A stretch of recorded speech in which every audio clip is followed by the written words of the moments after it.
आइए, सबसे पहले मैं अपनी शिव गुरु के चरणों में प्रणाम करती हूँ, मेरा प्रणाम स्वीकार करें।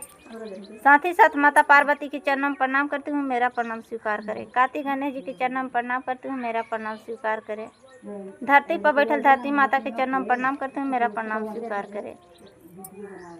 हरेंद्र भैया नीलम दीदी के चरणों में प्रणाम करती हूँ, मेरा प्रणाम स्वीकार करें। हरेंद्र भैया नीलम दीदी 3 सूत्र दिए हैं शिव गुरु से जुटने के लिए।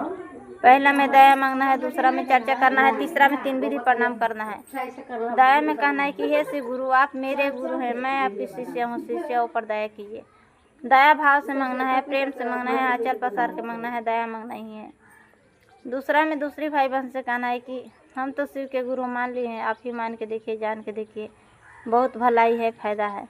तीसरा में 3 विधि है, कर माला है, उद्राक्ष माला है, 108 बार प्रणाम करना है, नमः से सांस लेना है, शिवाय से छो देना है।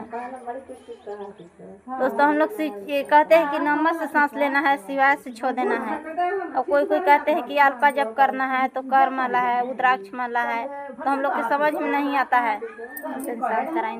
चुप रहिए ना, हल्ला का कैला। उद्राक्ष माला और अल्पा जप कैसे होता है, अब कर्म माला कैसे होता है, हम लोग के समझ में नहीं आता है।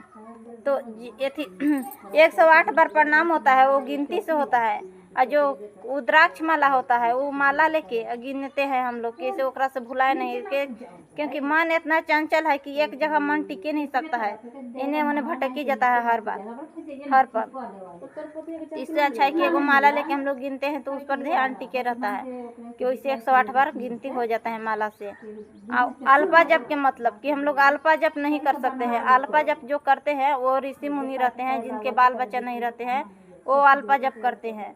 तो हम लोग के अल्पा जप नहीं कहना है, हम लोग के कहना है सीधे खाली कर माला, उद्राक्ष माला और 108 बार प्रणाम करना है, नमः से सांस लेना है, शिवाय से छो देना है, इतने कहना है हम लोग के चर्चा में। तो आइए, मैं इसी पर एक चर्चा देती हूँ शिव गुरु के। कि किसी गांव में एक राजा रहते थे। वो बहुत धनी राजा रहते थे, और उनकी गांव में एक महापुरुष पंडित जी रहते थे, ब्रह्मचारी पंडित जी रहते थे। वो बहुत ज्ञानी पंडित जी थे, एकदम कुछ भाव है जान जाते थे, कहीं से भी जान जाते थे, अपना किसी के बारे में भी कुछ बता देते थे। वो परम ज्ञानी पंडित थे, तो बता देते थे किसी के बारे में कुछ।